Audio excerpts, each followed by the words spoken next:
Hi, my name's Mark and welcome to Membership Website. So today we're going to look at selecting a category and have the subcategories automatically expand. Let me just show you what I mean.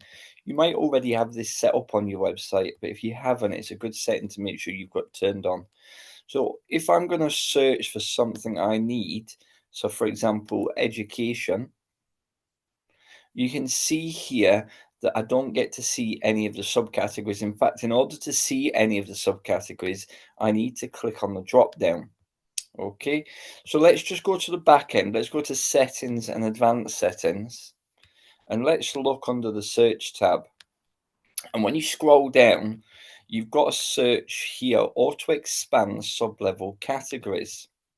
So we're going to toggle that to on. We're going to save that.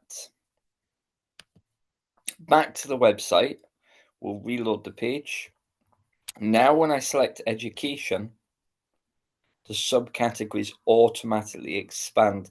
So it shows me what's available. The thing is that in order to narrow down my search, it would be easier if I select a subcategory of the top category that I'm selecting. Otherwise, I'm going to get all the results for education, which will include all of these, and that isn't a very good user experience. So you can set that to on, toggle it on in advanced settings, and then you can have this auto expand as the first category is selected. I hope you found that video useful, and thanks for watching.